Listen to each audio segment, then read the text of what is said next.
നിർമ്മാതാവായത് രാജേഷിൻ്റെ അടുത്ത് കഥ പറഞ്ഞ് കഴിഞ്ഞ ശേഷം ഞാൻ ആദ്യം രാജേഷിൻ്റെ അടുത്ത് ചോദിച്ചത് ആരാണ് രാജേഷ് മതി. കാരണം നമ്മുടെ അടുത്തൊരു റൈറ്റർ കഥ പറയുമ്പോൾ അയാൾ മനസ്സിൽ സങ്കല്പിച്ച ഒരു നടനുണ്ടാവും.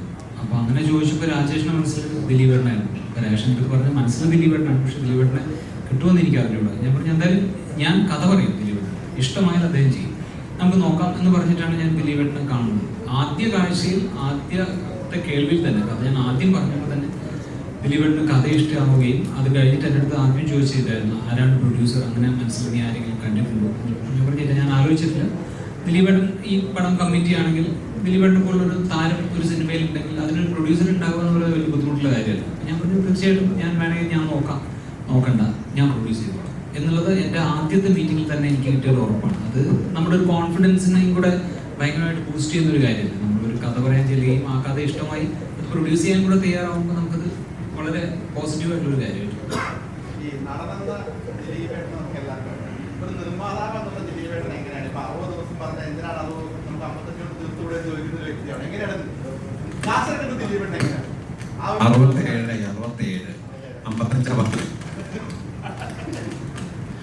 അത് ഞങ്ങൾക്ക് മഴ ഒരു വിഷയമായിട്ടുണ്ടായിരുന്നു. പിന്നെ ഇടയ്ക്ക് ദിലീപേട്ടൻ പ്രൊഡ്യൂസറാന്നുള്ള കാര്യം മറന്നുപോകും. അപ്പോൾ വരുന്ന സമയമൊക്കെ 10 മണിയൊക്കെ ആവും.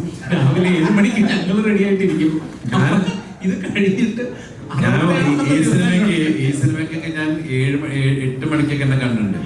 CID മ്യൂസിക് ഞാൻ 11-12 മണിക്കാ ചെല്ലേ ആദ്യത്തെ പടത്തിന്. അല്ലേ ജോണി? പക്ഷേ ഞാൻ ചോദിച്ചുകൊണ്ട് പറയാം, പ്രൊഡ്യൂസർ എന്നുള്ള രീതിയിൽ എനിക്ക് കിട്ടാവുന്ന ഏറ്റവും ബെസ്റ്റ് പ്രൊഡ്യൂസറാണ് ഈ സിനിമയ്ക്ക്. കാരണം എന്താ വെച്ച് കഴിഞ്ഞാൽ എനിക്ക് പല കാര്യങ്ങളും ഒരുപക്ഷെ വേറൊരു പ്രൊഡ്യൂസർ ആണെങ്കിൽ ഞാൻ കൺവിൻസ് ചെയ്യിക്കാൻ ബുദ്ധിമുട്ടുന്ന പല കാര്യങ്ങളും എനിക്ക് വളരെ ഈസി ആയിട്ട്. കാരണം ദിലീപേട്ടൻ ഒരു നടൻ പ്രൊഡ്യൂസർ എന്നുള്ളതിനപ്പുറത്ത് ഒരു സംവിധാന സഹായിയായിട്ട് വന്ന ഒരാളാണ്. അപ്പോൾ കൃത്യമായിട്ട് അറിയാം സിനിമയ്ക്ക് എന്താണ് വേണ്ടത്.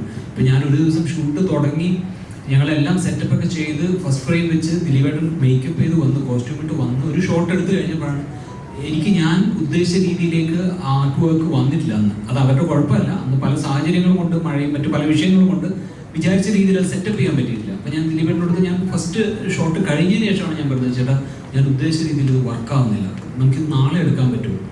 നാളെ എടുക്കാം, നീ വേറെ എന്തെങ്കിലും ഒന്ന് പ്ലാൻ ചെയ്യും.